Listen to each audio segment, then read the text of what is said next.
Because there's always a full crowd, always. I'd like to call this meeting to order. We'll start with the pledge to the flag by Councilman Milton.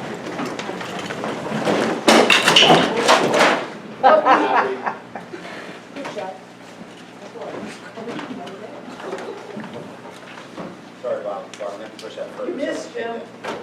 Right hand. Still here. He's so comes. Tell you the truth, we're setting a joke. That's right, yeah, with us.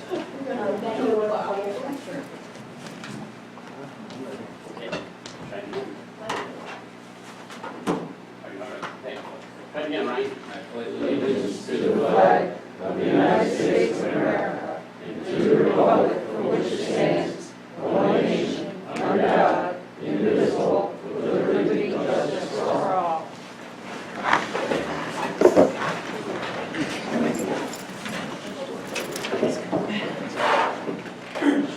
Brenda, will you call the roll, please? Councilman Blaisdell. Present.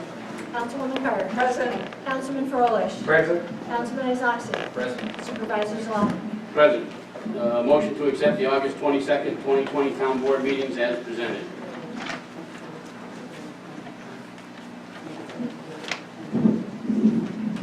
So moved. Second? Second. Any Any discussion? discussion? Call the roll, please. Councilman Blaisdell. Yes. Councilwoman Carter. Yes. Councilman Froelich. Yes. Councilman Isakson. Yes. Supervisor Zalman. Yes. Presentation from the Historic Structures Committee of the 2020 Heritage Awards to Julianne and Scott Audette.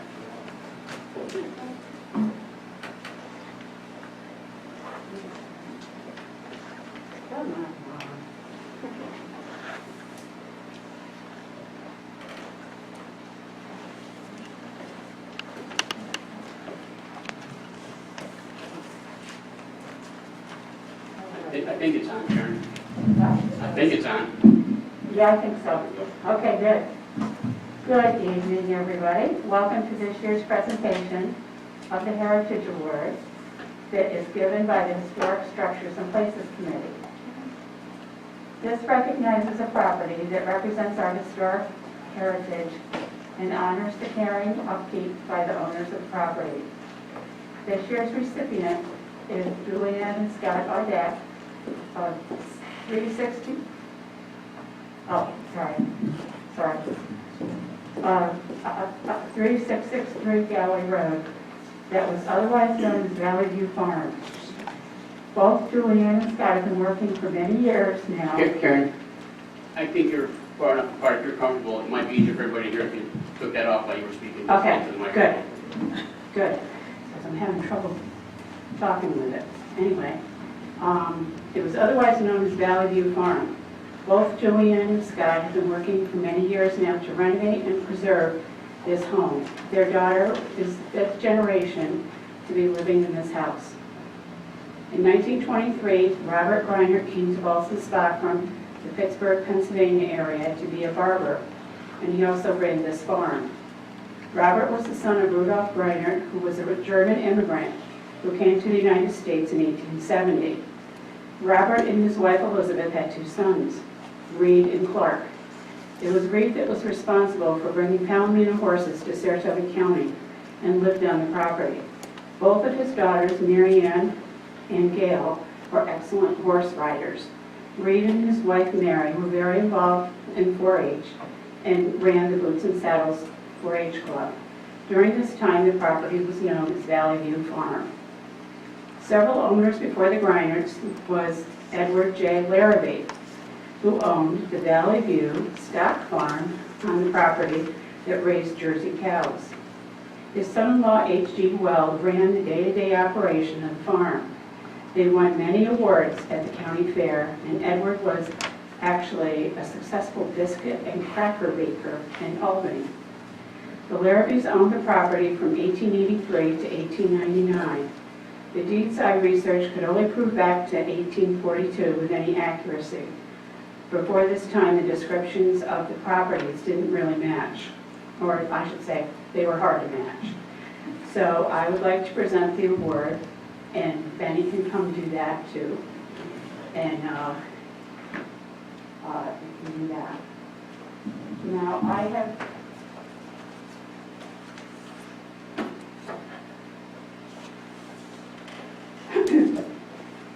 this plaque goes in my office, and it has this year's recipient on it, which is quite nice. And then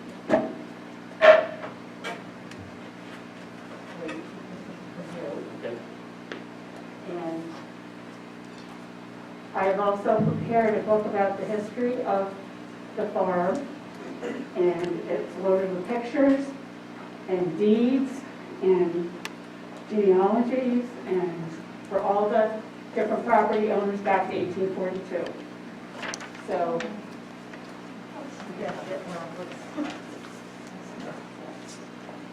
Well, on behalf of the town of Milton, I'd like to present this to you for your hard work keeping that building up. It really looks great. You guys have worked really hard on it for a very long time. And on behalf of the town, please accept this with our thanks. Thank you so much.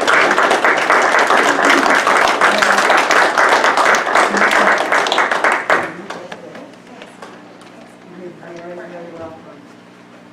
And this goes to my own, this goes to you too. And this is the directions how to put it in the house. Okay? So much. You're very welcome. All right, thank you, everybody. Thank you.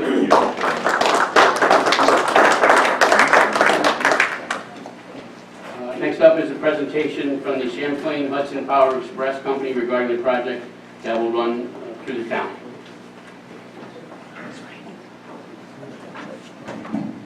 Thank you, Supervisor, and good evening, everyone.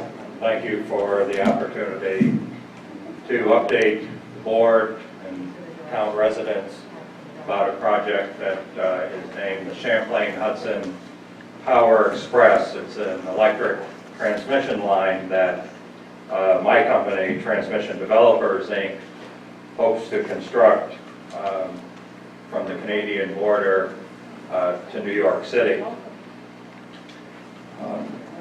Also here to ask that the board consider at an upcoming meeting a resolution.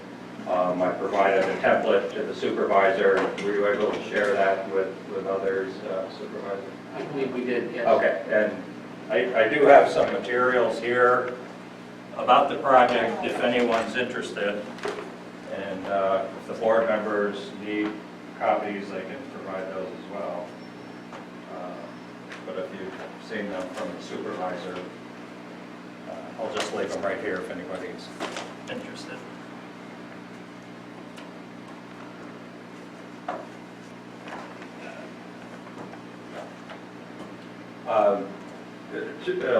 Ask that the board consider at an upcoming meeting a resolution that will do a couple of things. One is to authorize Champlain Hudson Power Express to construct its line under two town roads. One is East Grove Street, and the other that I understand you share with the town of Alston, East High Street within the town of Milton. The resolution also does a couple of other things as the template outlines. It will also authorize the town supervisor to enter into a road use and crossing agreement sometime in the future with us that will, among other things, provide detail on the construction of the project within the town, the means, the methods, the schedule. It will also provide some provisions to protect the town in terms of us posting a bond, carrying, a certain amount of insurance that would be set by the town.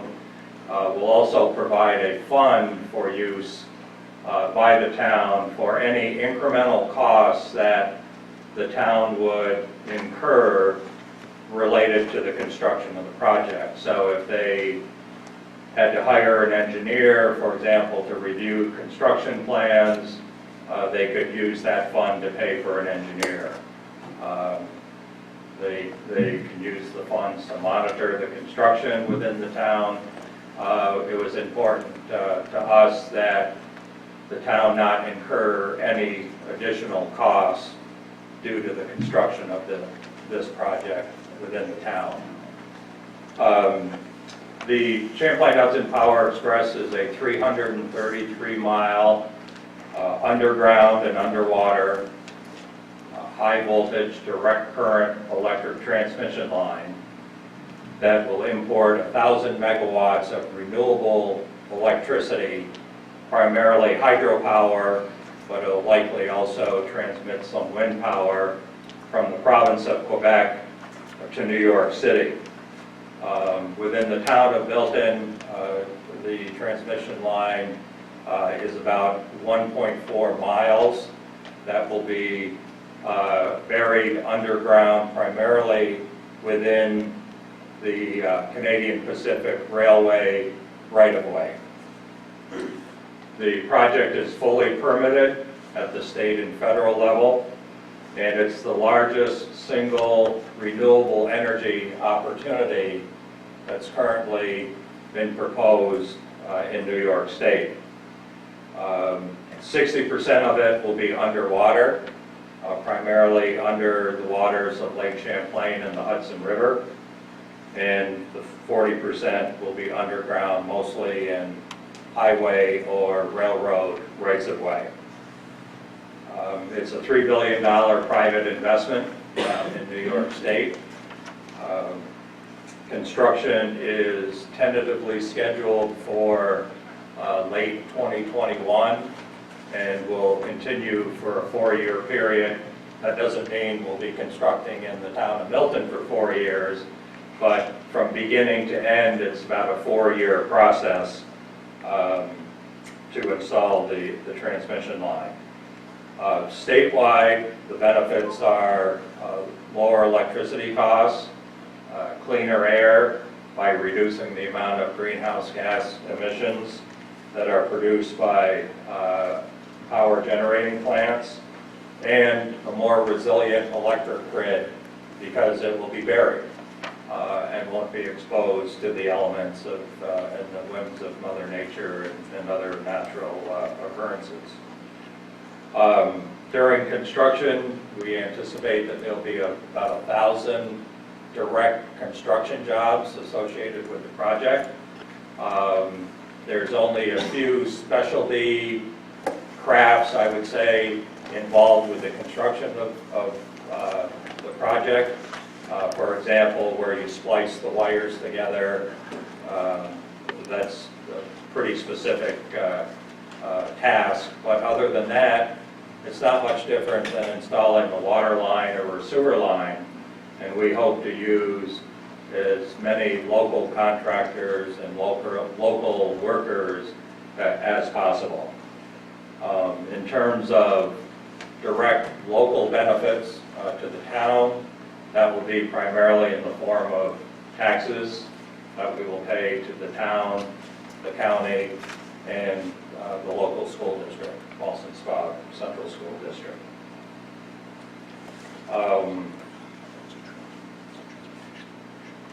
The project will operate for at least 40 years, but based on the experience that others have had around the world with this type of transmission line, it's more likely that it will operate, 50, 60, 70 years without virtually any maintenance at all.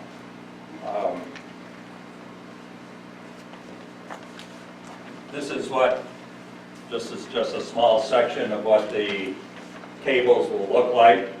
It's solid state. There's no fluids or oils that are necessary to cool the transmission cable. It's, the electricity would essentially be carried in the copper center piece.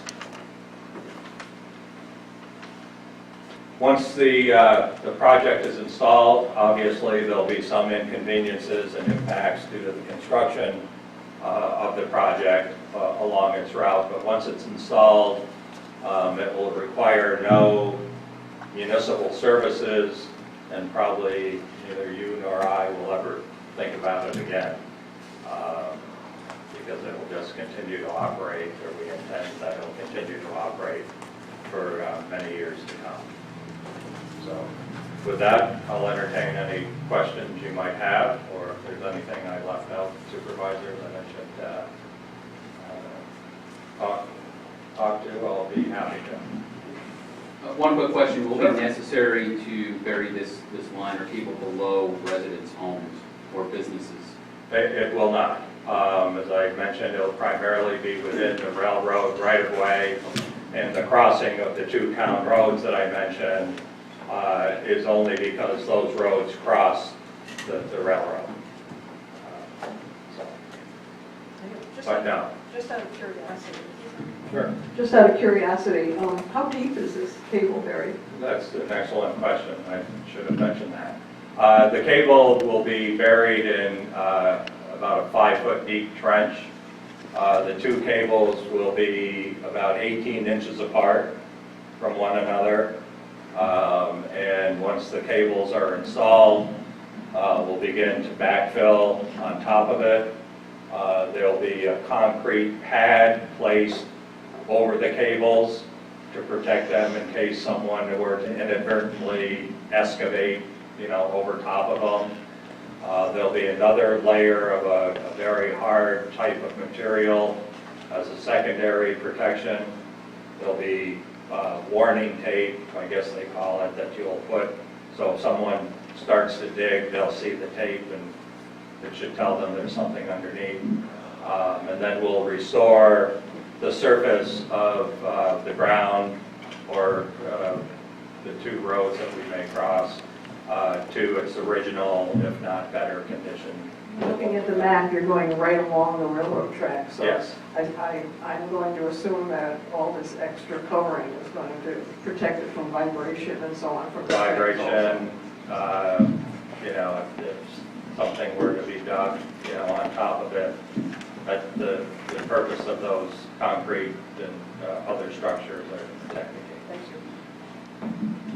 Do you have I'm sorry, John, go ahead. Just a quick question. Sure. It's probably pretty obvious. If you're going through Lake Champlain and the Hudson River, why aren't we running the Hudson River all the way to it? Well, that's an interesting question, because the project, when it was first envisioned, was intended to be underwater the entire length. However, because of contamination in the upper Hudson River with the PCBs, the state agencies required us to come out of the water and bury it upland until Catskill, New York, south of Albany, where we'll go back into the water and down the Hudson.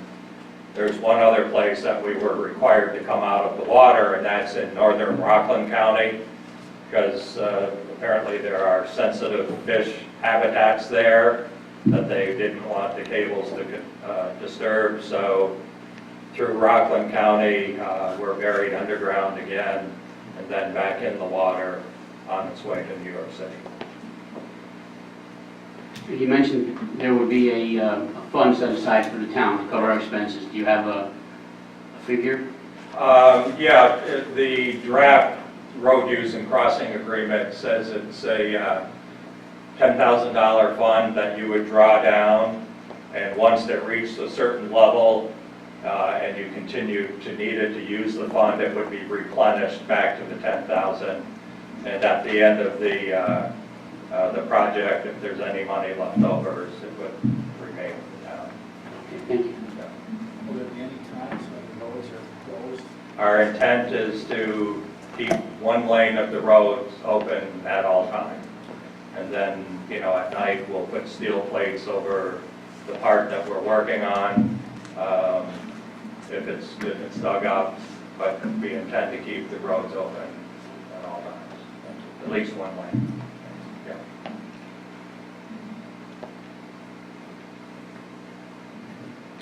All set? Great, thank you. Thank you for having me, appreciate it.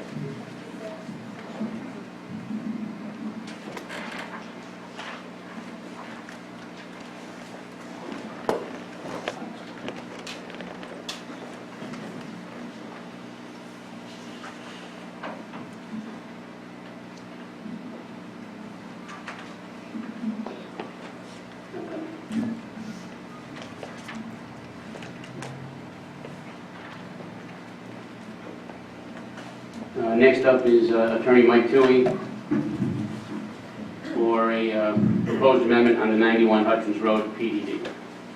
Good evening, thank you for having me. We're presenting a petition to the town board.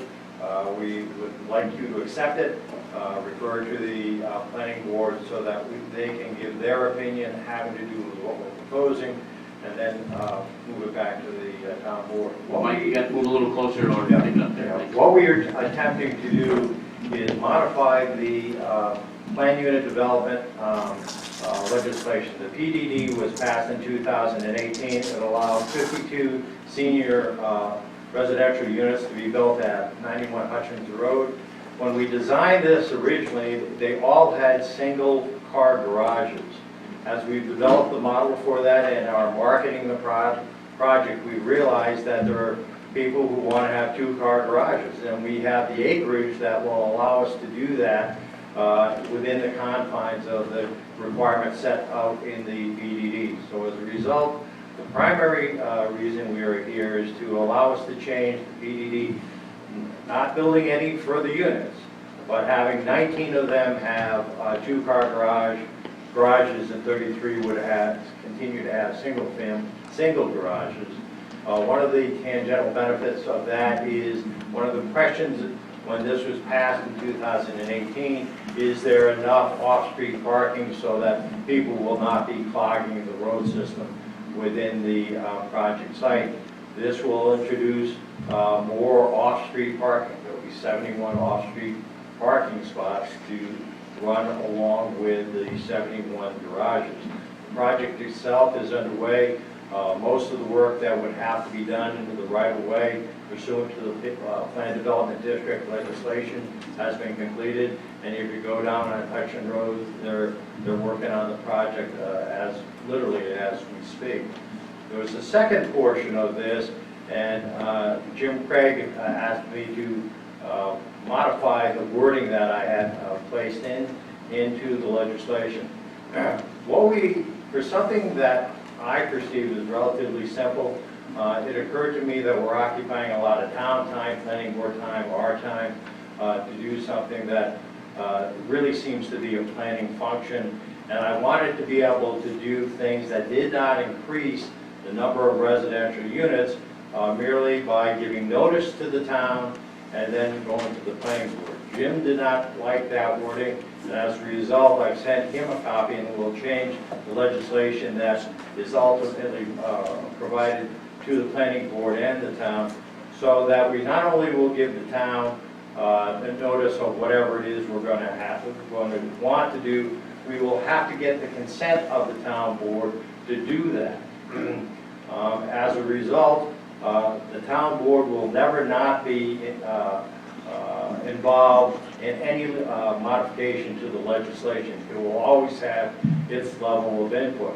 If it is something that the town board thinks the planning board is better suited to serve, then you can just refer it to the town board. If it's something that the town board in the future wants to get more input on or have more say with regard to it, the town absolutely has that right.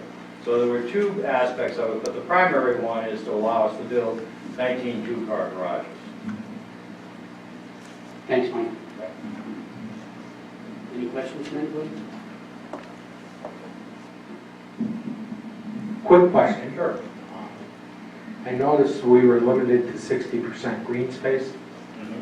Does this cut that at all? I don't know what the figures are now for the green space in that project. We comply with all of those green space and other criteria that was within the legislation. And you also are not, I noticed in your legislation, not infringing on any setbacks. Absolutely not. When I looked at your map, I think there was one unit that looked very, very close to the border of the property. That would be something you'd have to take a look at. Okay, we will do that, but that's one of the first questions that I asked is what are we doing with regard to the perimeter of the property? And the designers told me that we are still compliant with the legislation that the town allowed us to have. But I'll verify that.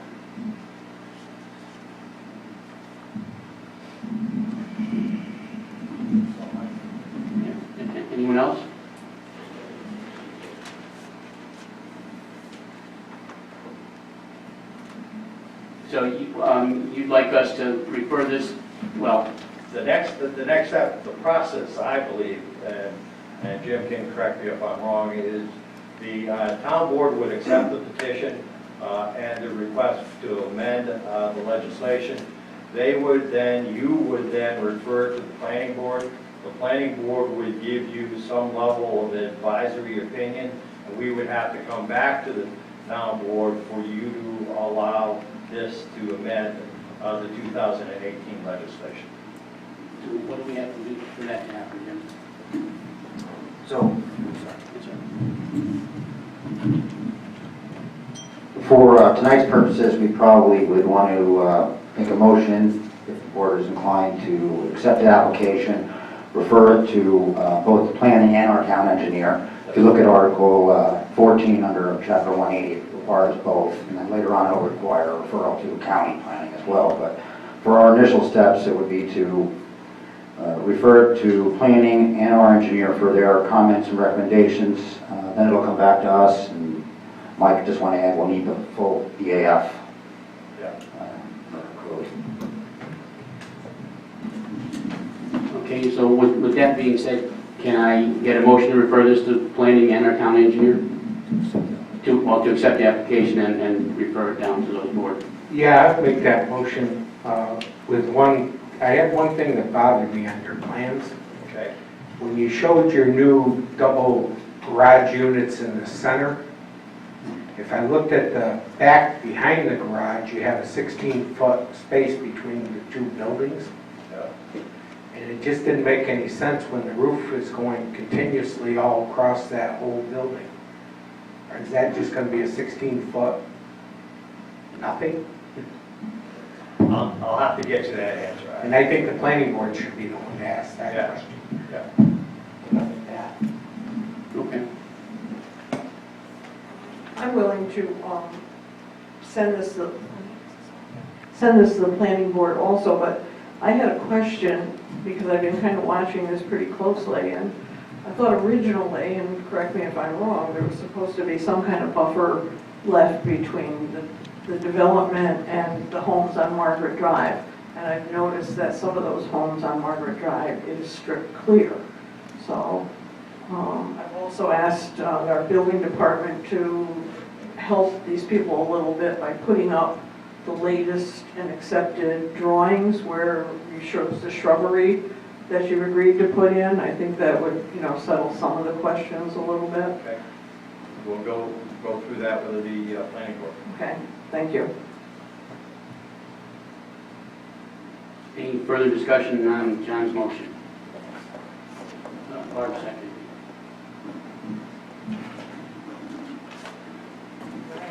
Councilman Blaisdell. Yes. Councilwoman Kerr. Yes. Councilman Froelich. Yes, Councilman Isakson. Yes. Supervisor Salamis. Yes, Thank you very much. thank you. Next up, resolution to establish a petty cash account for the justice courts.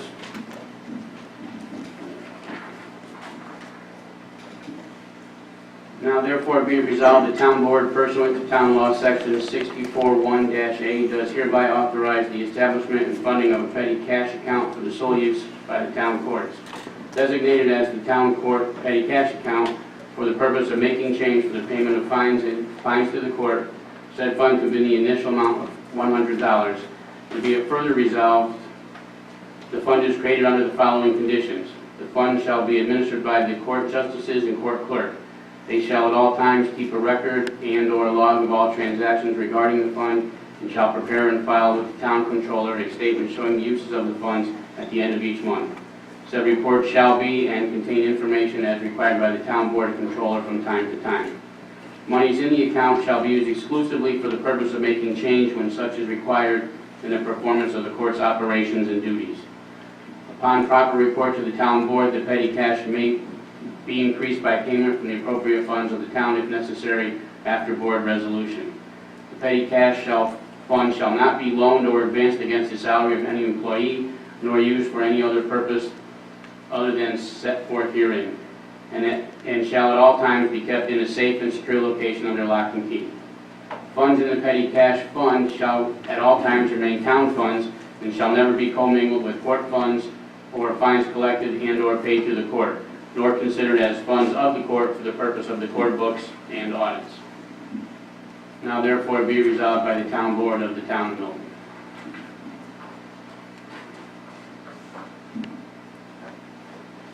Need a motion. I'll make the motion. I'll second.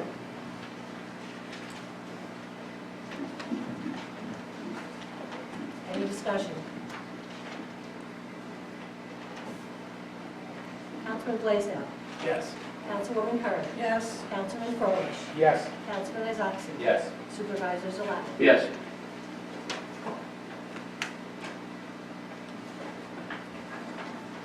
Resolution to hire a working supervisor for the Building and Grounds Department. Now therefore be it resolved that the town board hereby hires Anthony Anderson of 110 Brookline Road, Apartment H7, Ballston Spa, New York, as the working supervisor for the Building and Grounds Department commencing on September 28, 2020, at an hourly rate of $23.32 per hour, with benefits as are provided for by the town personnel policy, and with said hire to be conditioned on a 90-day probationary period from September 28, 2020, acceptable to the town board pursuant to town policy.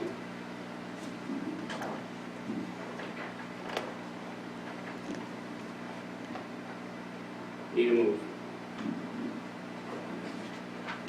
I'll make the move.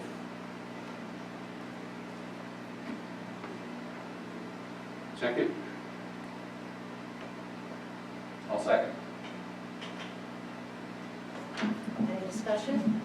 Just a quick question, and I didn't look it up, the 2332, is that in line with our handbook? Yes. And I know before we do the 6 months for probationary period, and we're now down to 90 days, is there a reason for that?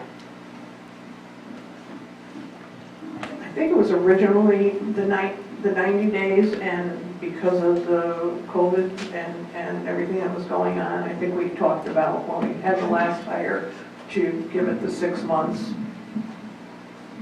But I think originally that's what we're supposed to be at, the 90 day.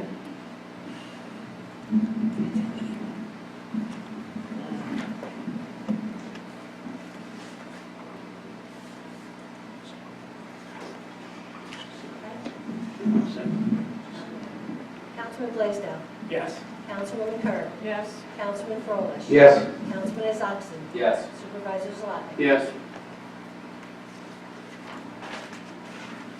Resolution 48, 2020, authorizing settlement of pending tax certiorari case entitled Milton VDC LP versus the assessor for the town of Milton, the Board of Assessment Review for the town of Milton, and the town of Milton and the county of Saratoga.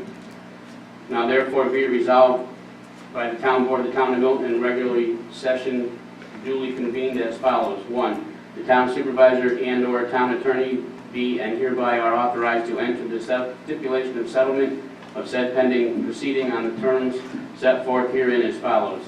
The parties have agreed that the assessments for the parcel set forth herein shall be set at the following full value for the listed years. 2019, the value is $2,069,800. For 2020 is the same value. Any overpayments in real property taxes based on those values have been reflected and addressed in the lower assessments set herein, to the effect that the petitioner is not entitled to any credit or refund for taxes paid based on the actual assessments for the tax year 2019 or any other previous year. 2, the town attorney and/or supervisor for the town of Milton be and hereby are authorized to consent to entry of appropriate court orders to accomplish said settlement and to enter into and sign the attached stipulation of settlement directing the establishment of assessment for the tax years 2019 and 2020 as set forth in said stipulation attached, and to execute any stipulation of discontinuance of the said proceeding. And 3, the supervisor of the town of Milton shall be and hereby is authorized to execute and enter into the attached pilot agreement and execute any other required necessary documents to make and pay any amounts required by law, if any, on the terms set forth in the said stipulation.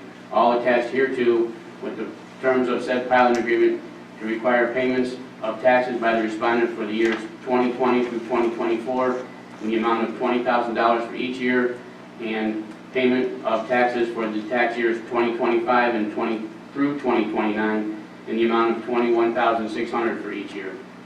In consideration of the town reducing said assessments as set forth, the petitioner agrees not to commence tax assessment review proceedings on said tax map parcel for the tax years covered by the stipulation and pilot agreement pursuant to Article 7 of the Real Property Tax Law of the State of New York, and the town of Milton agrees not to increase the assessment on said parcel for those years, except as set forth in said stipulation and agreement. And 5, the town of Milton, acting through its assessor, shall make or cause to be made upon the proper books and records and on the assessment rolls of the town of Milton the entries, changes, and corrections necessary to conform the assessments to the agreed upon assessments. And 6, this resolution shall take effect immediately. Now therefore be it resolved by the town board of the town of Milton.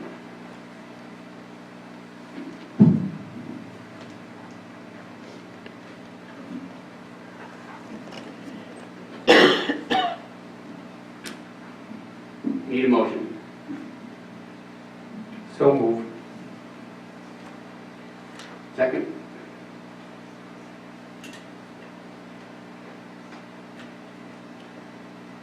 I'll second. Any discussion? Councilman Blaisdell. Yes. Councilwoman Kerr.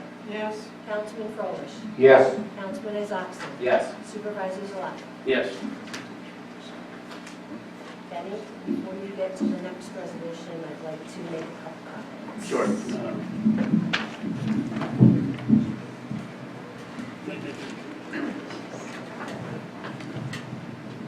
Just a couple.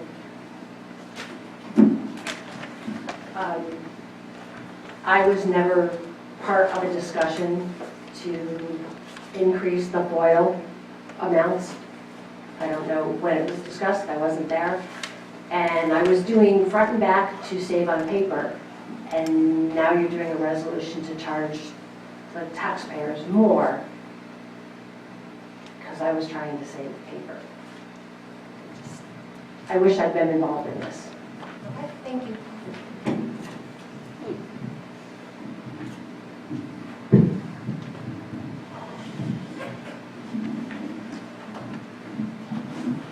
Resolution regarding FOIL request copy charges.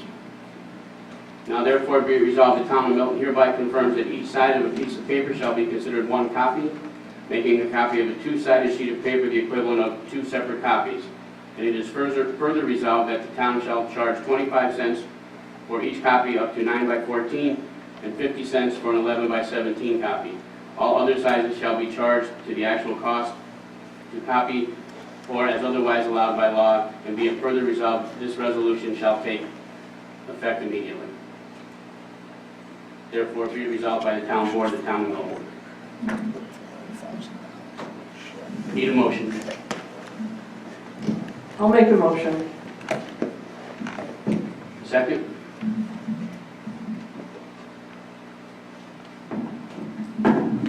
Would I be able to ask probing questions here, or would I have to second and then we can discuss?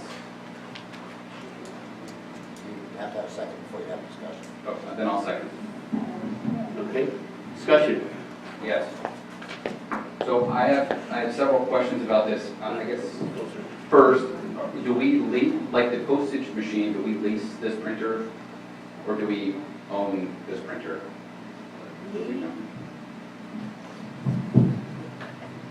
That's right. We lease the printer and we are charged .009 cents per page. Up to how many pages? That I do not know. We haven't. But there is a limit on it, and we get charged over that if we go over that.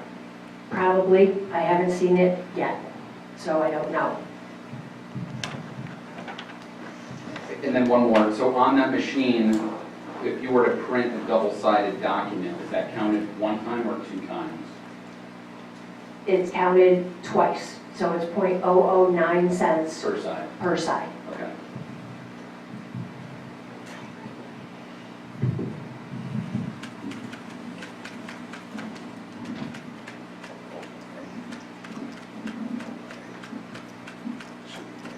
Anybody else?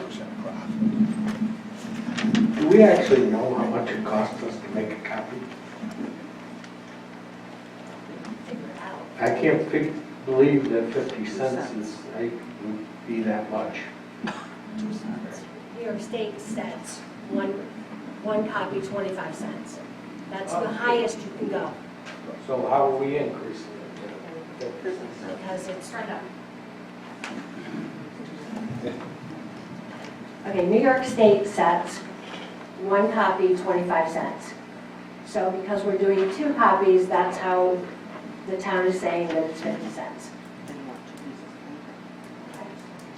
It's the word copy.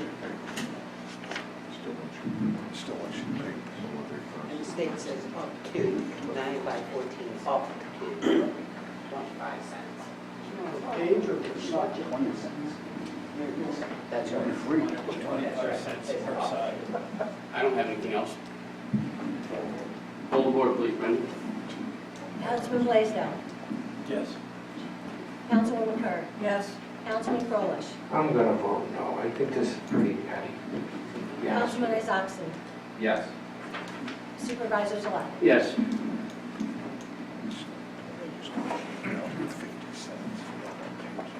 Motion to hire Kelly McCombs, 146 Rollins Street, Ralston Spa, New York, as a part-time account clerk typist, beginning September 28th at a rate of $19 per hour, subject to a 90-day probationary period.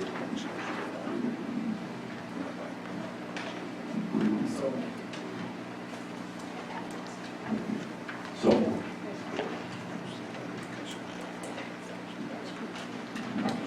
I'll second this.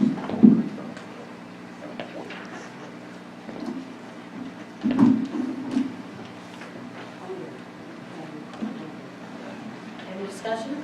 I have one thing. I know, Benny, you and I have discussed this. The fact that in 2013, May of 2013, the town board set the part-time rate for part-time employees at $15 an hour. That has not been changed. And to me, it's not right to every time we turn around, we're raising the pay on one person, one individual, when we have 5 other part-time employees who agreed and have been paid $15 an hour. I will not be in favor of this appointment unless we choose as a board to raise it to $19 an hour. We all understand that there is an inequity here as far as $15 an hour being way too low. But I think in all fairness to all our employees, we should be looking at raising it all to $19 an hour if that's so what we choose, and not just do it for one employee.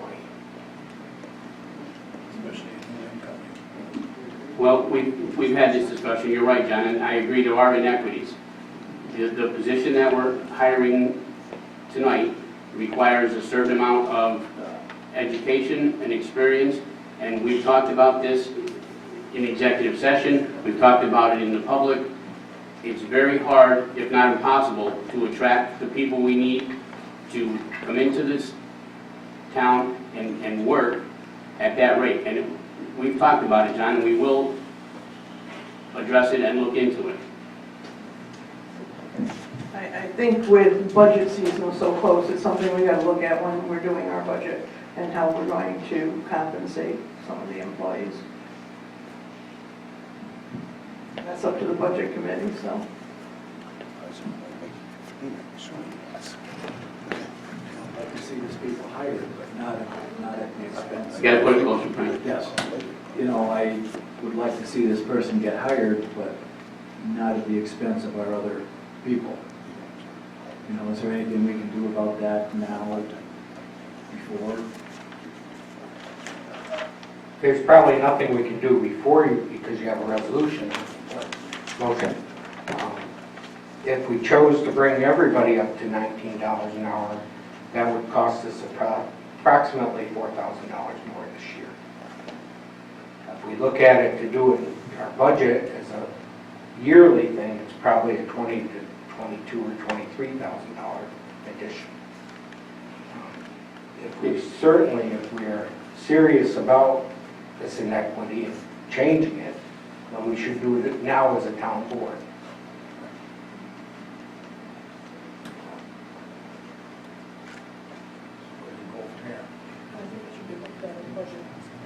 We have a motion and a second. Away from our budget. Microphone, Barbara. We're a week away from the budget, so I'd say look at it during budget season, and don't forget we have to be fair to all our other employees too. I think we seriously have to look at if, when you jump 2 or 3 of them up, what are you gonna do with the other ones? A certain percentage. I don't get my question, Jen. Exactly. Thank you. It's different, yeah, it's difficult. It's difficult. Brenda, can you pull the board, please? Councilman Blaisdell. Microphone, Frank.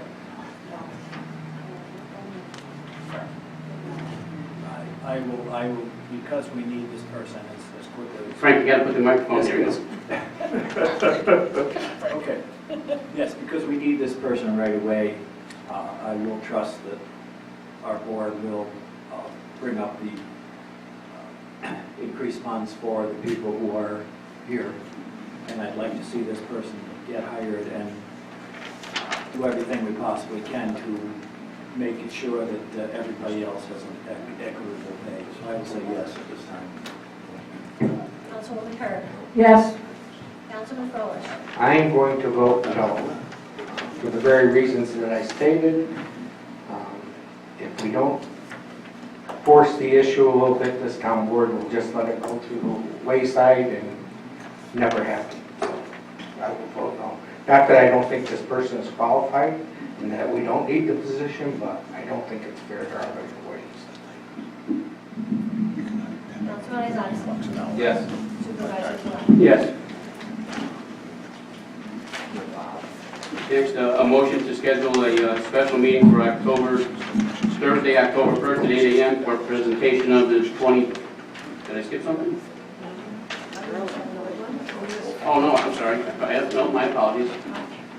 Motion to hire Charles Wolf, 110 Brookline Road, apartment F11, Boston Spa, New York, as a building maintenance worker, beginning September 28, 2020, at a rate of $20.08 per hour, subject to a 90-day probationary period.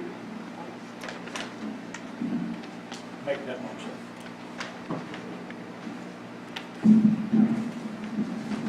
I'll second. Any discussion? Councilman Blaisdell. Yes. Councilwoman Kerr. Yes. Councilman Froelich. Yes. Councilman Isakson. Yes. Supervisor Gillette. Yes. Sorry about that. Motion to schedule a special meeting for Thursday, October 1st, 2020 at 8 a.m. for a presentation of the 2021 tentative budget.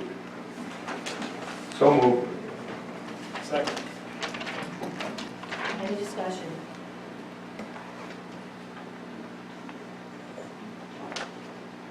Councilman Blaisdell. Yes. Councilwoman Kerr. Yes. Councilman Froelich. Yes. Councilman Isakson. Yes. Supervisor Gillette. Yes. Next on the agenda is discussion on the plans for town hall. I'm not sure if we have any. John, do you have anything? Just a couple of things. I know I sent out the draft report for the 2 options that we had MJ do. We should look it over and see if there's anything that needs to be changed. If not, we can take that in as a final report so it can become part of the town record. The second thing, if anybody's noticed in the last couple of days, MJ has been around the town hall. Basically what they're doing right now is they're surveying the plot to lay out for the drainage that needs to be done out front, and everything seems to be moving along at warp speed. Okay.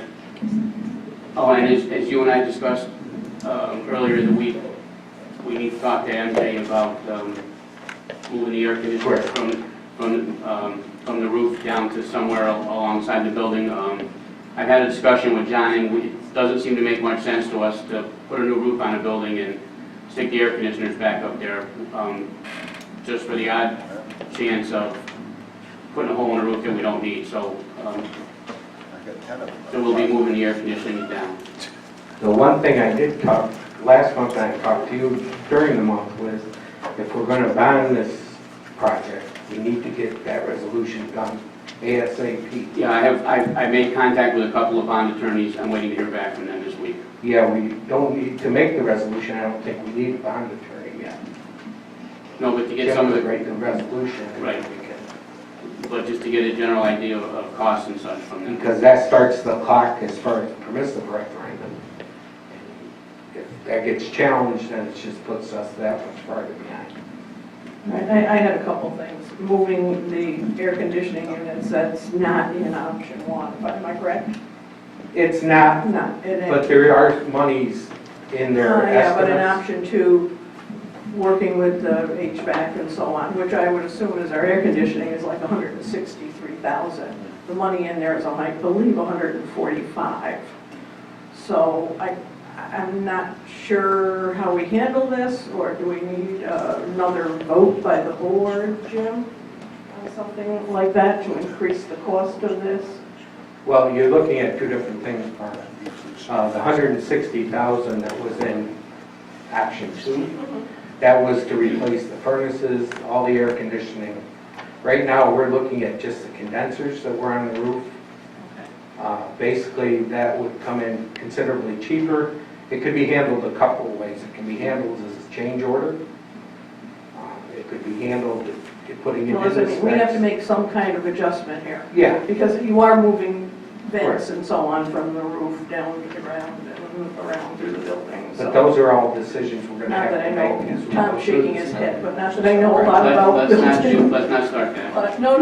No, I'm just saying that I don't know a lot about it, but I know the vents and everything have to be moved. if we- Anytime you if can we make do less that. penetrations through the Okay, roof. I have another question. I commend MJ for getting the report to us on Monday, but why didn't we get it until Friday? You received it on Monday from MJ. Correct. And we got Just, it I at was busy and I 4:15. didn't get it forwarded to you. Just before we did, Did the okay. 4 days make a difference? Yeah, with that, I think it does. Because I We have haven't to heard look it. it over. To be quite honest, I asked for comments back on it, and I haven't heard a comment, so. Okay.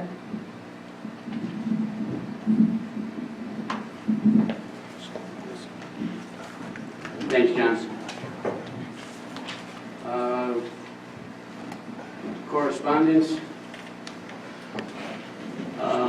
Ms. Christensen, I see you in, obviously you're here, are you going to, do you want me to read your email for correspondence, or would you like to read it yourself? I'd like you to read it so I don't use it by 3 minutes. Okay. Thank you.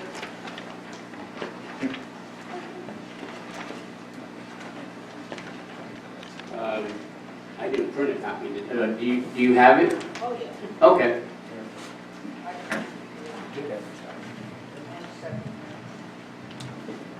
Actually, I think I did print it, but I don't see it in my packet tonight, so bear with us for a second here.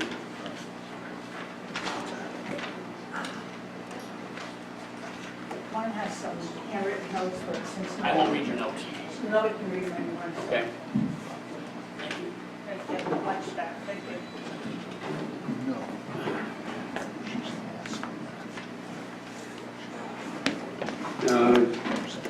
Town Board, I'm sending this email because of my concern that the Town Board may take action on the new 9/10/20 proposal for a multi-development at the 9/23 Board meeting.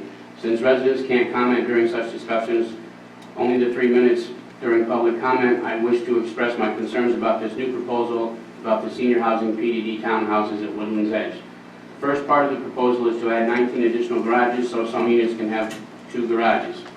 I'm glad to see that this does not affect the number of parking spaces available to the visitors.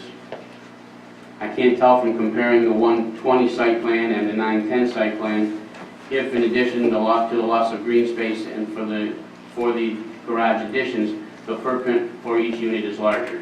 My concern here is the diminishment of green space. Sorry about that.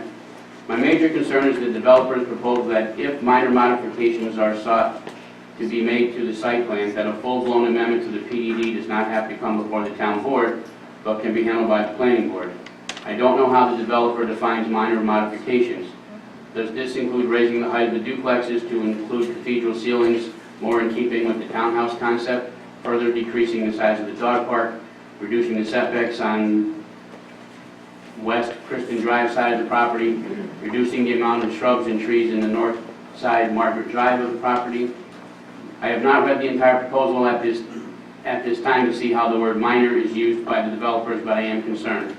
It is not that I don't trust the judgment and wisdom of the planning board, but sidewalks were included in the first proposal through the second to the last site plan in 2018.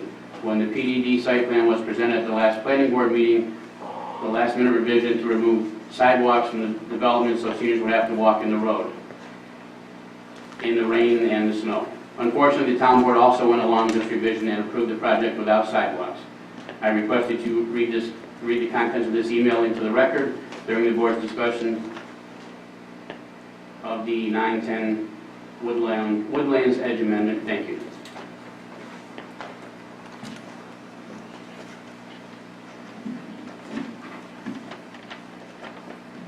Next, we have a letter from Rebecca Dreer.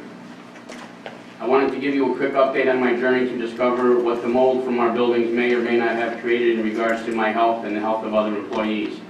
I urge you to reach out to other employees if they will also concur that their health has improved since leaving the building. I went to the certified allergy and asthma consultants on Friday, September 18th. I saw Dr. Kunovis, my apologies if that's wrong, who had me do a complete allergy testing. He tested specifically for the molds listed on the mold report. I came back negative for any type of allergy whatsoever. This confused me because I thought I was feeling better because I was no longer exposed to the allergen, but Dr. explained that when dealing with molds inside a building, there's a change to how it impacts the body and the human body system. It can impact anyone with or without an allergy to that specific mold. He explained that there can be small amounts of mold everywhere. He said that small amounts are often found in roofs and ceilings. He also said that reports and pictures that I had brought with me, the molds in our building would not be considered a small amount. He said unless our building had really good ventilation, which we know it doesn't, the air would be considered dirty.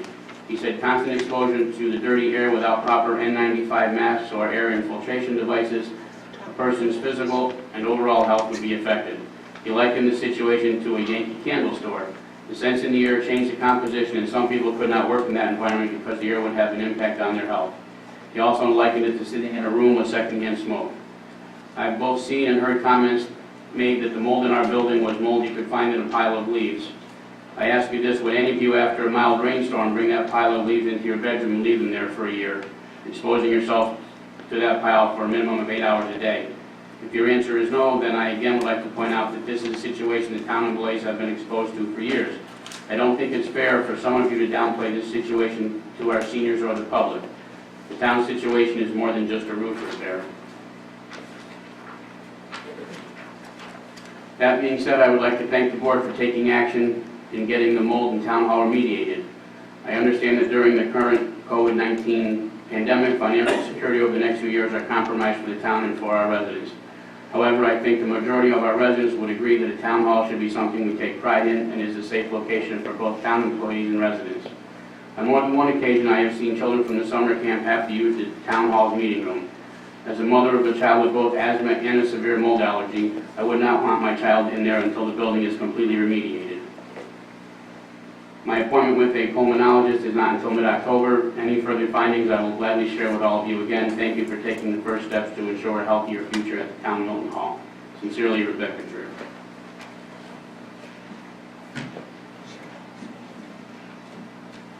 Next up will be the reports. We don't have a report from Animal Control this month. Building Department.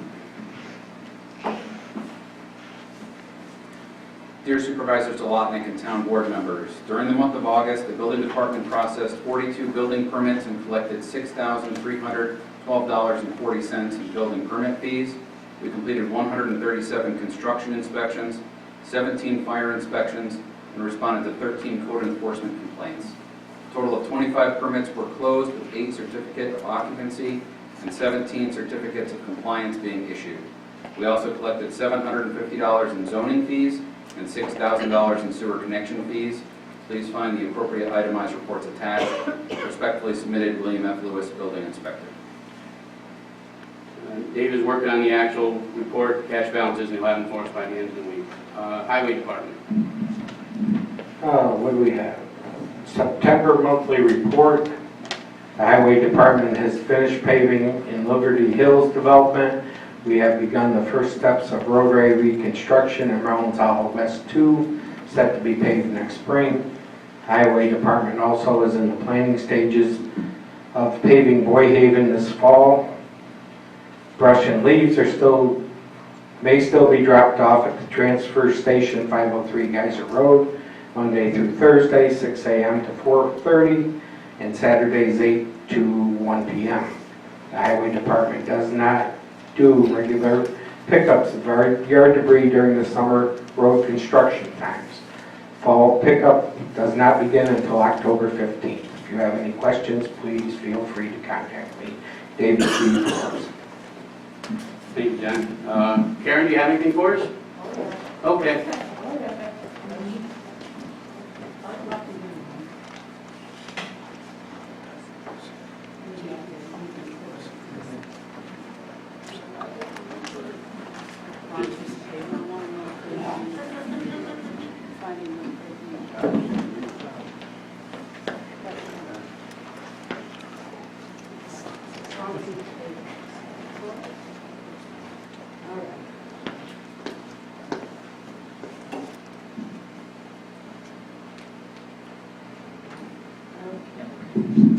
All right, maybe this time you'll hear me good. All right, I continue to be working at home, answering research requests and documenting the COVID-19 pandemic. The Historic Structures and Places Committee met on September 17th here at the Community Center. We discussed this year's Heritage Award presentation that will be done on Zoom at the town board meeting tonight.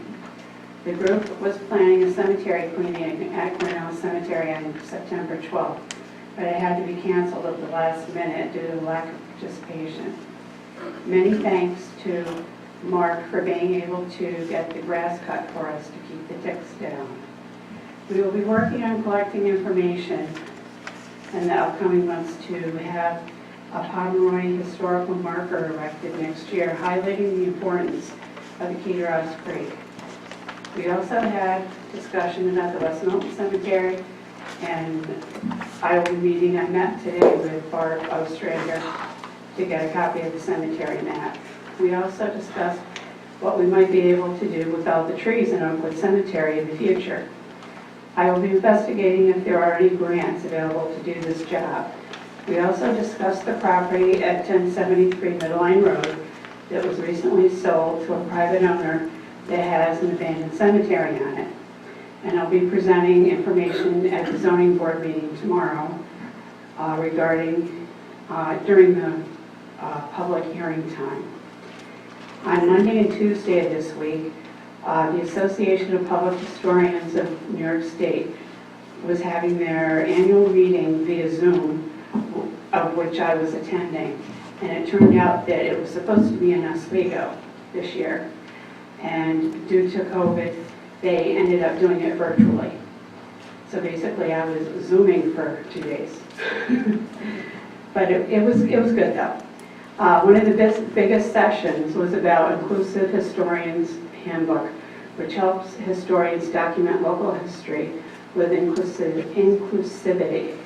Another big session was about how to document COVID and the Black Lives Matter uprisings around the state and at the local levels. And it was very interesting.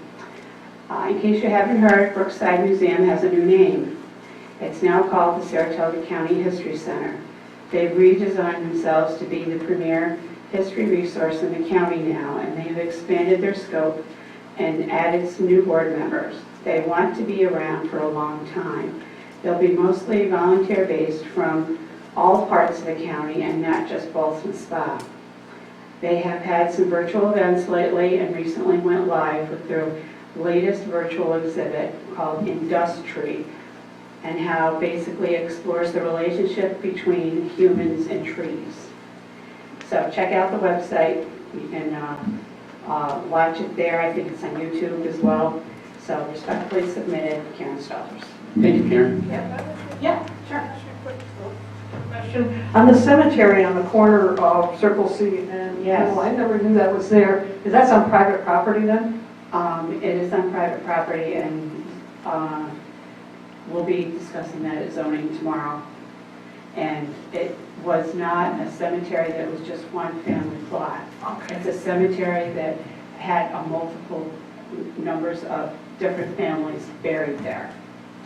And the earliest burial was 1797, the last burial was 1830. So it's very old and it needs protection. I didn't even realize it was there. Yes, I believe that.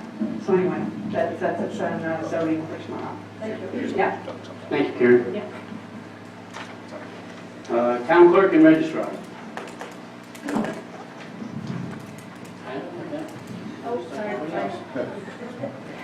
For the month of August, 9 marriage licenses, 2 certified marriage certificates, 21 certified death certificates, 1 certified birth certificate, 1 genealogical research. We did 7 FOIL and search of records requests, 155 dog licenses, and 135 hunting and fishing.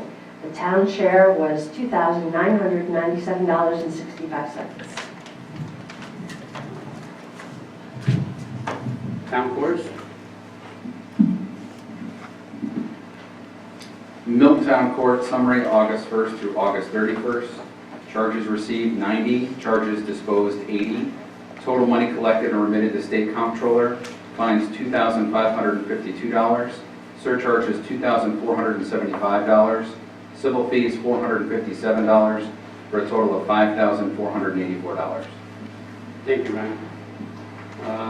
We don't have anything this month from the Youth Bureau or the tax collector, so we'll go on to liaison reports if there are any. Frank, do you have anything from buildings and grounds? Yes, sir. Thank you. Gail, you can hear me. Okay. Town of Milton, Building and Grounds, September 23rd, 2020. Mowing is continuing in the town's parks, playgrounds, ball fields, and cemeteries, as well as the community center and the town hall. Equipment and supplies are all ready for raking and moving leaves. And we have been able to hire an additional building maintenance person who will be very helpful with us as we approach the field, as the seasons come on of the fall and winter. It will be very helpful to get things going. The buildings and grounds staff have been continuing to report in early during their work days and working very hard in the building to keep the buildings clean and sanitized to protect the employees and the visitors from contracting the COVID-19 virus. And to my knowledge, no employee or visitor has come down with the virus with contact after a contact with our facilities. Thank you. Highway. Anything, John? No, other than what I gave you? Yep, okay, thanks. Ryan, anything from building department and town clerk? Okay. Councilwoman Carter. Okay, I missed the zoning board meeting on 8/27, but it looks like they had a marathon meeting. The first thing was a public hearing on Country Club Drive. I believe that was to combine 2 lots. Reading through this, there were some concerns about residents, but it was voted on and the variance was passed. There was also a public hearing for 67 Margaret Drive for construction of a garage. That was also voted on and passed. And there was a presentation for an area variance at 2763 Lewis Road, and a public hearing was set for the September 24th meeting. There was also a presentation, what Karen was just talking about, the parcel on the corner of Middle Line and Circle C. They're looking for a variance. They're in the R2 zone and they don't have the 5 acres. So there'll also be a public hearing on that tomorrow night, September 24th. And there's also a presentation about the active solar development on Soderman Road, which went before the planning board meeting on September 16th, and they'll be reviewing that. They said the planning board set the public hearing for November 18th if all the paperwork is in correctly. Thank you. I have a couple of things from our meetings at the county. The Health and Social Services Committee accepted a multi-year grant grant from the New York State Department of Health and Children. The county will get $23,383 a year over the next 5 years. This is to provide services to part-time workers, education services, and resource materials for children and youth with special needs at the county level.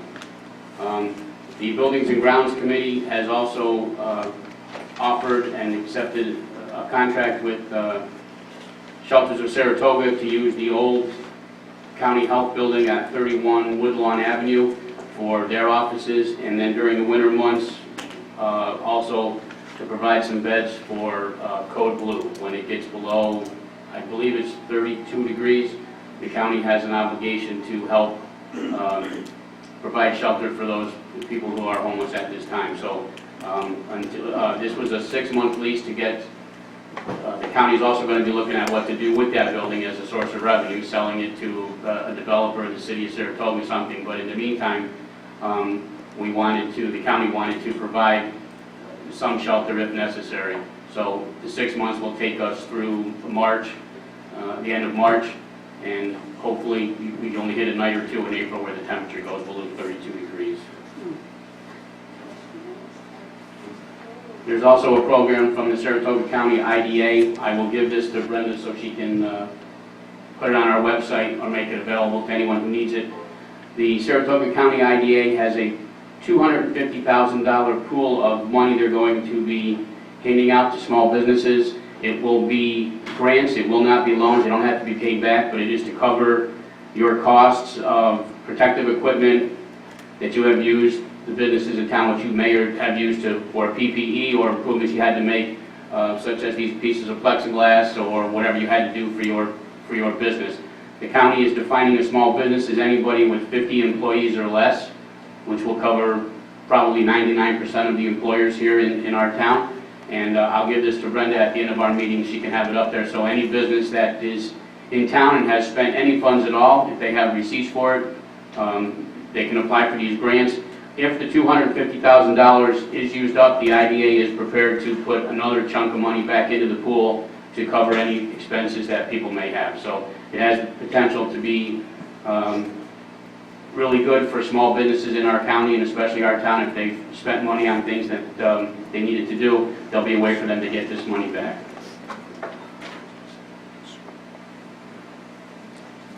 With that, we will open it up to public comment.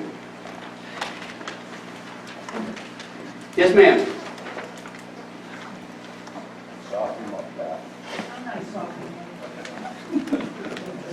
Hi, my name is Dorothy Christensen, 126 Hutchins Road. First, Brenda, thank you very much for putting up the site plan for the project on Hutchins You Road. need the microphone, Barb. Higher? Can you hear me now? Yeah. Okay. Raise it up just a little bit more. There you go. Hello there. Brenda, thank you very much for putting up the site plan. The only thing I would like to suggest is instead of having it listed as a site plan for, I think it's September 10th or something like that, 2020, that's when you put it up. The site plan is actually January 29th, 2019. The other thing I'd like to have back on the site or up on the site is the actual text for the approved project. That was also approved at that time. It was approved in March 24, 2018. And thank you for taking down the plans from 2017 that showed that they were putting in 92 apartments. So I do appreciate that. And I'd also like to thank the board for listening to my concerns and other people's concerns about the proposals that are coming in about the project on Hutchins Road. Inside, I just have this feeling that putting in the second garage is one step further towards turning the property possibly into a future non-senior housing project. I'd hate to see that happen. I'm also very pleased that you took into consideration my concerns about the minor revisions to the plan just going to the planning board. I'm glad that the town board is going to be involved, because this is a major thing in this town, well, especially in our neighborhood. So thank you very much for taking that into consideration. And I will need my little paper back because it's got my scratch notes on it that I can read, but there's some in this room will tell you They can't read. You are correct. Thank you very much. I do appreciate your considerations. See, I told you I wasn't going to soften them I'm feeling pretty good. up. We are? Cool. Good. You don't get thanked too often, Okay, right? thank you. Oh, well. Anyone else? Linda? Changed your name? Yeah. Well, no, I just jumped up. We have a progression. Yes, right. Doc goes, talk. Yeah.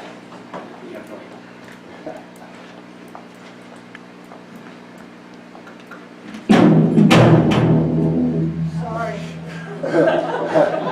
Well, the mic isn't working anyway. Good introduction. All right, good. Linda Elmer, 42 Frederick Street, with current president of the Bostonarian Seniors. I'm here to ask if we're still on schedule for October 1st for your court to be at Brookside and us to be in the back rooms. You are indeed. Thank you very much. It's getting cold outside and they're starting to shake. Also, has there been any headway on the town finding another building to operate out of? We are looking at a location. There are there's paperwork that needs to be filed with our building department, and they have an engineer who's doing some paperwork, and that all takes time. But they're going as fast as they can also, Linda. Okay, I just wanted to stress, it's cold now, we can't meet anymore at the park, and you graciously let us, we're going to be here Friday night with our board. Thank you very much for that. We're really having a hard time trying to figure out what we can and can't do, going different places, but the seniors are really looking forward to get back in their building. At our age, we kind of like continuity and things that are the same all the time, and you know, we don't do much else except socializing, so they really want to get back into this building and be able to do that. They're really missing it a lot, so thank you for listening to me, and I'll be here to remind you every once in a while that someday you may want use of our services. It'd be nice to have something to give you.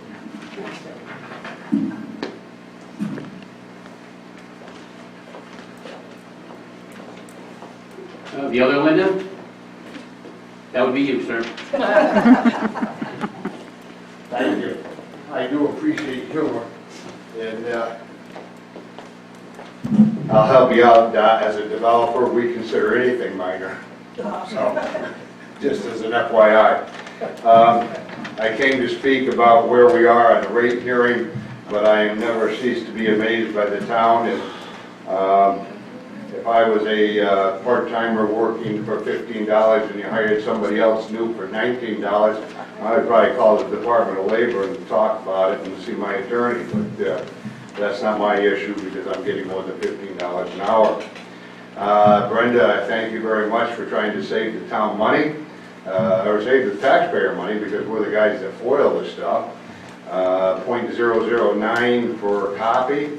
The state law is up to 25 cents, and I bet you the paper is probably more than 0.009 for the piece of paper.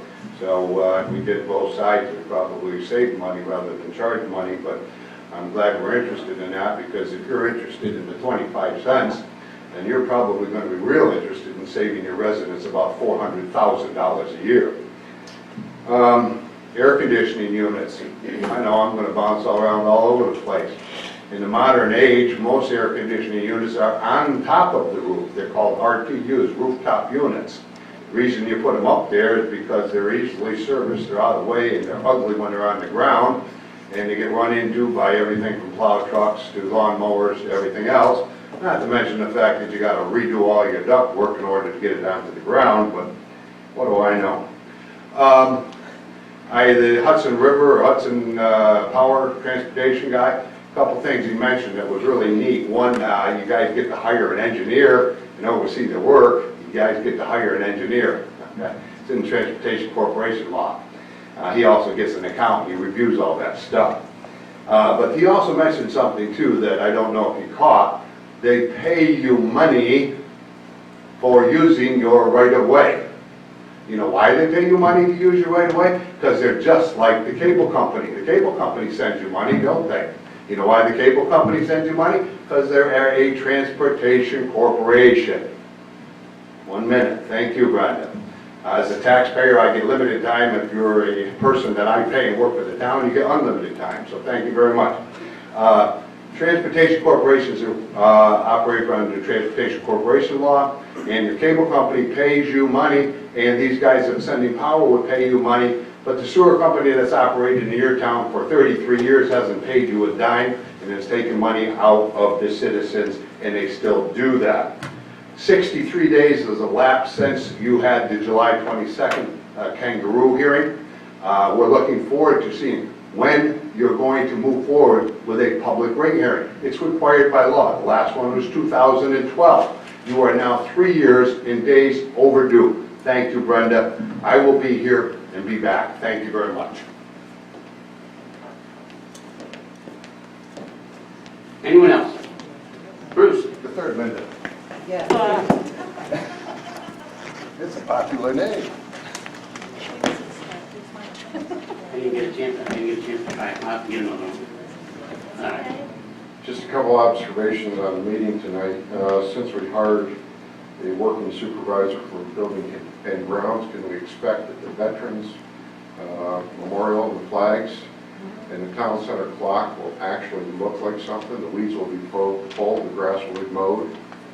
Can that happen? Yes, it can. Good. I would expect it. I didn't think we lived in a podunk town, but it sure as hell looks like it.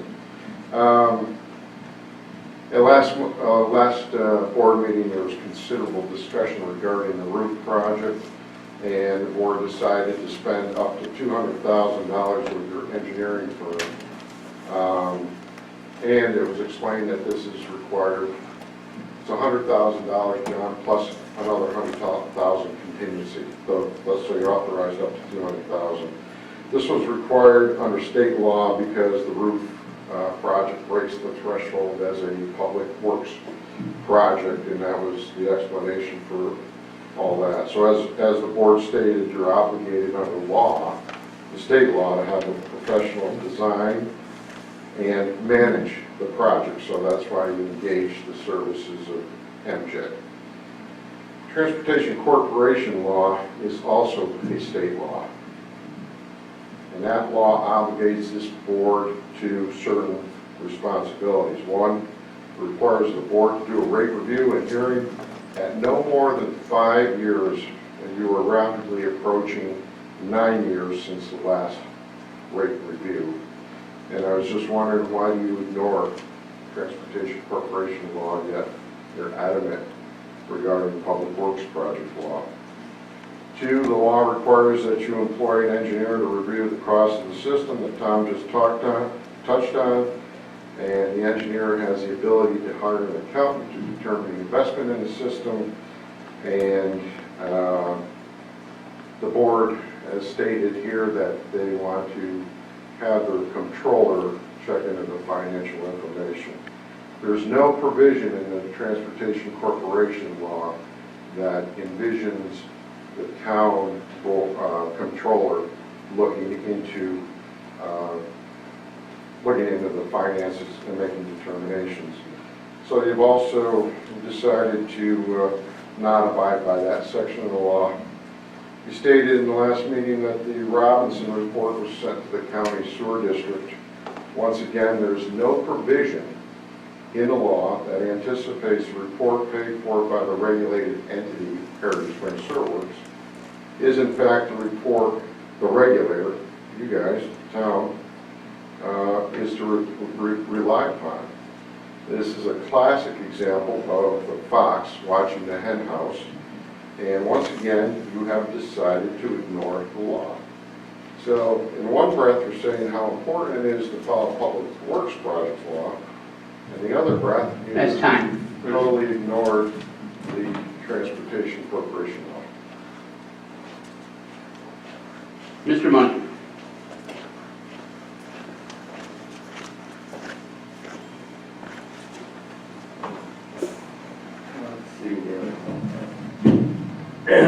Can everybody hear me?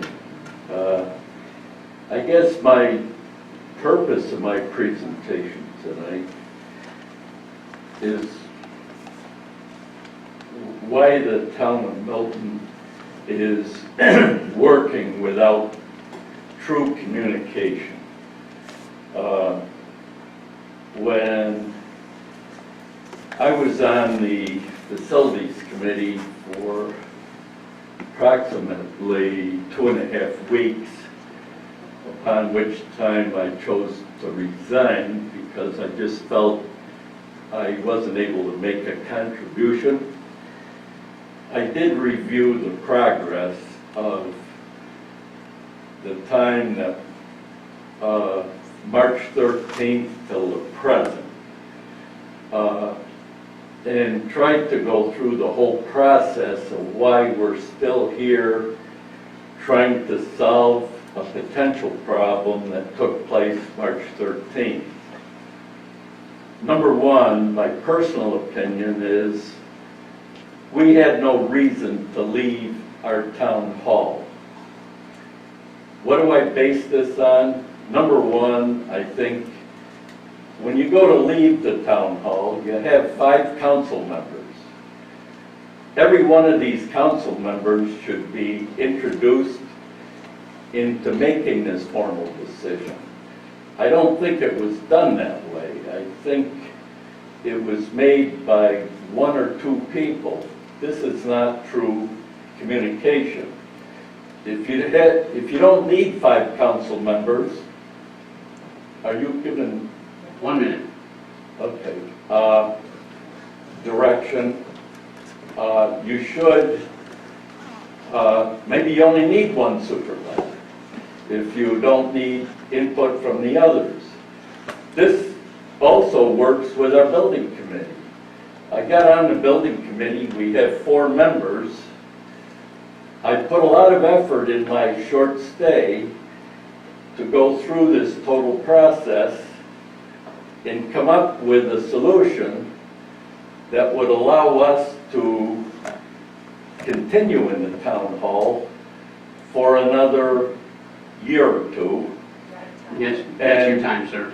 Meanwhile, along this process, you had a proposal from Butler Hayes Architects to do a total review John, of where we should go. you've had your 3 minutes, sir. If you have anything else, you can give it to us and I'll pass it out to the board members. Yeah. One other last comment. Yes, sir. Before you start your board meetings, it would be very valuable to give people 1 minute to just give their inputs on how things that are up for the agenda that night and concerns you have, so they can be discussed with the whole board. And I truly disagree with your 3 minutes. I mean, our life is worth a little bit more than 3 minutes. Thank you. When we have an interest in our town and are trying to make this progress the way it should progress. So I analyze your 3 minutes and check the quality of your egg timers to make sure they're actually down to 3 minutes or running more. Thank you. Thank you. Shannon?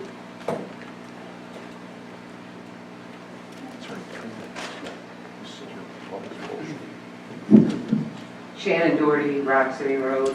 A couple things. I foiled all applications for all these open positions. This Mr. Anderson, did you just get his?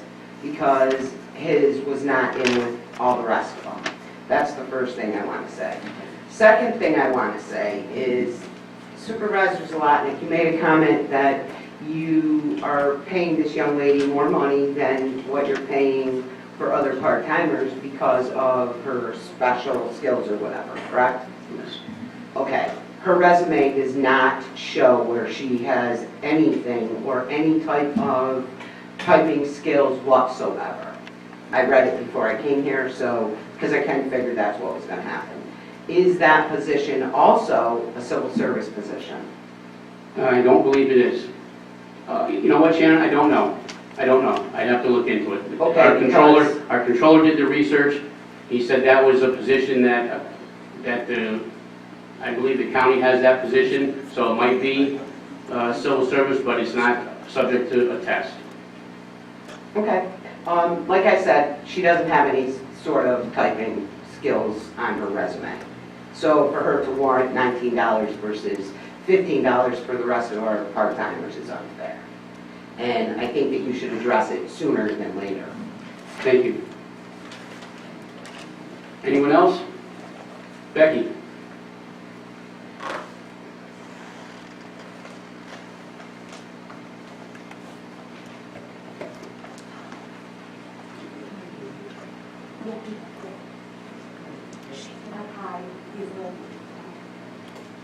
Becky Dreer, 606 Sunny Lane. Benny, first I'd like to say thank you so much for reading my letter. It let me address what I want to talk about now, so thank you, I appreciate it.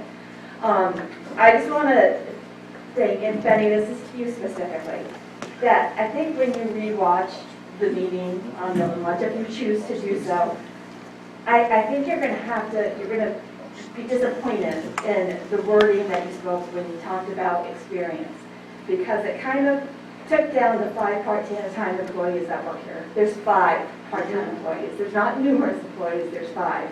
There's Mary, Tina, Greta, Sean, and Fred. You diminish their experience, education, and knowledge that they bring to their positions. And I'm going to give you the benefit of the doubt that you didn't do it on purpose, that it was just you speaking, but I'm sure when the girls heard it, because they're watching Zoom at home, it hurt their feelings, and it hurt the morale. And that's not something that I thought you would want to do. I, as a full-time employee, I would take no issue whatsoever if you increase the salary, and I think I speak for every full-time employee here of our part-timers. Being in this location in an open environment, I see how hard they work. They work just as hard as anybody who's full-time, and they give so much to the town of Milton and their residents. And one other point I want to make out, you're asking our court clerks to move to a location that they do not feel comfortable with.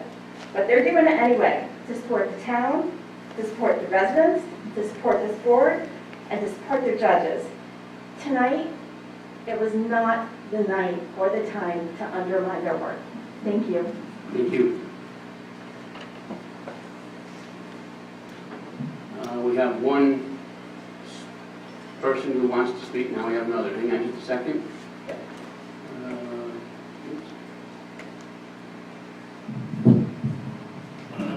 Frank, can you hear me? Yep, in a second. Hang on just a second.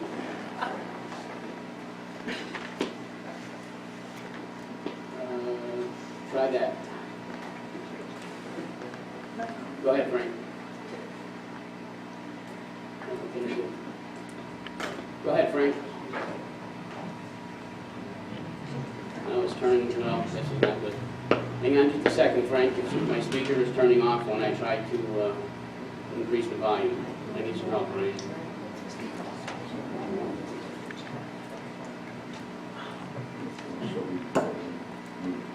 Oh, there we are.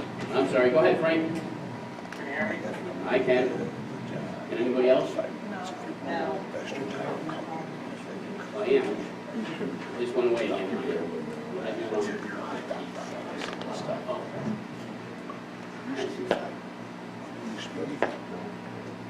Try it now, Frank. Can you hear me now? Yes. Go ahead. Okay. You'll probably wish the speaker didn't work for this one. My name is Frank Rossi, New York, 63 Saratoga Ave, Apartment B, Boston Spot, 12020. Look, I'm going to keep speaking as long as Mr. Bogosian, Dr. Christensen, Shannon, it all are speaking, because it seems like I said, one meeting ago, we're mired right now. We're mired in the same topics going over and over, and it seems like we all feel the need to just keep talking about the same things week after week or meeting after meeting. It's just getting to the point of ridiculous.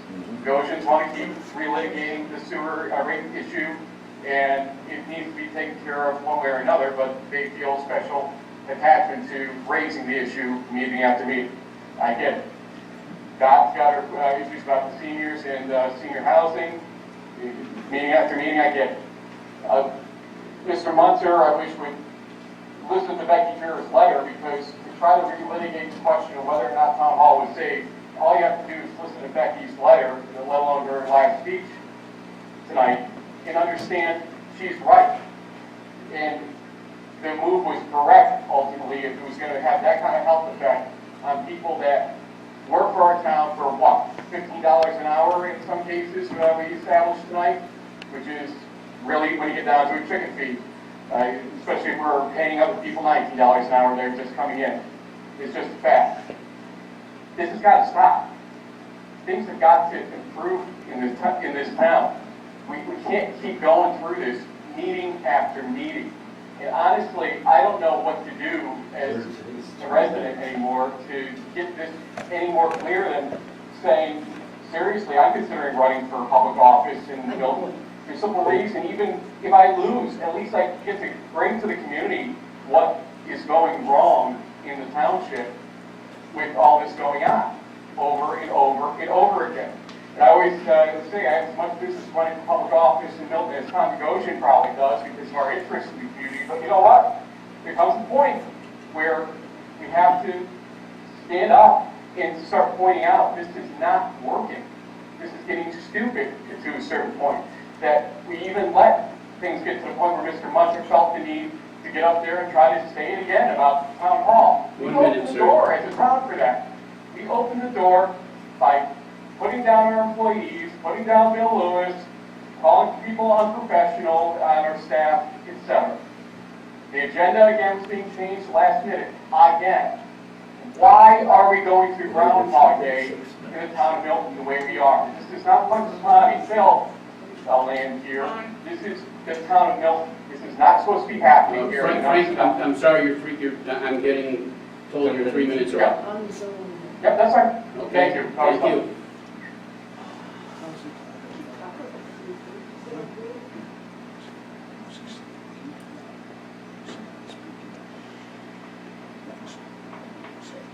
Ms. Herbst, I think you have to unmute yourself. There you go. I just sent to me. Yes, ma'am. 3 minutes. Thank you very much. I didn't think I'd agree with Frank Rossi tonight, but I have to say that I do agree with him. It is like Groundhog Day. I think part of the reason it's like Groundhog Day is because the residents keep asking for the same things over and over again. I do disagree with Mr. Rossi on the sewer issue in that the reason that the Bogosians keep bringing it up, because it's been 63 days since we were supposed to have a rate hearing. There was no update on that tonight. And I agree with Mr. Rossi that the agenda I printed out this afternoon was not the same agenda that was given tonight. There were things that were talked about tonight that were not on my agenda that I printed out this afternoon. I think if the town is going to change the agenda at the last minute, there should be some notification, at least on the website, that the agenda was updated.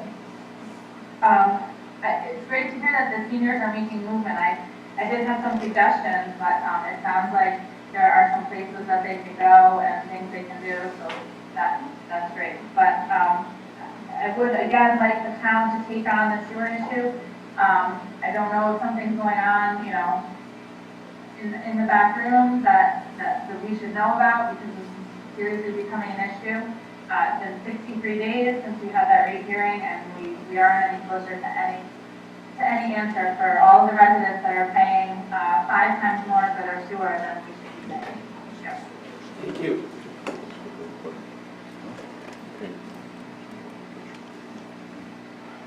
Anyone else? Yes, ma'am.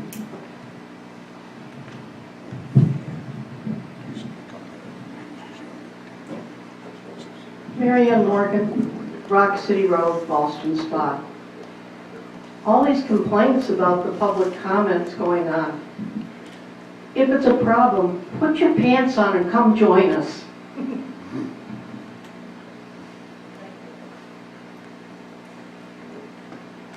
Anyone else?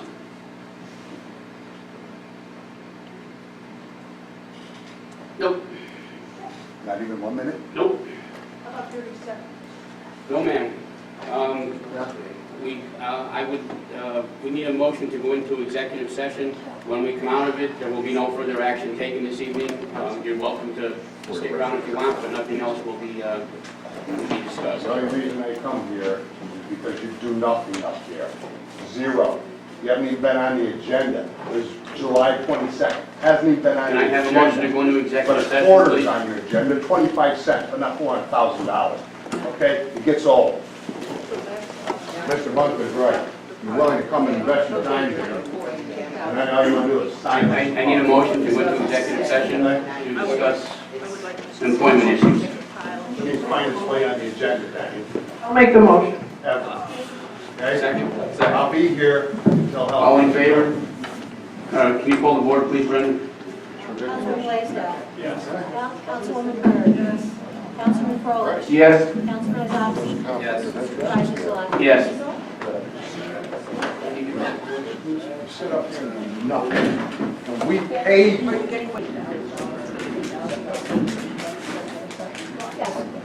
Yeah, with an extra page. No, just to go to the last page. All right. We need a motion to come out of executive session. I'm sorry, Judy, were you on? You want me to start over? Okay. Motion to come out of executive session, please. So moved. Second. Hold the board, Brenda. Second. Frank, Barb second. John made the motion. All right. Councilman Blaisdell. Yes. Councilwoman Byrd. Yes. Councilman Froelich. Yes. Councilman Zopsy. Yes. Supervisor Zalak. Yes. Well, don't forget our budget handout meeting next Thursday at 8 o'clock in the morning. Put it on your calendars. Now a motion to adjourn. Frank made the motion. Second? Second. John Froelich second. All in favor? Aye. Motion carries.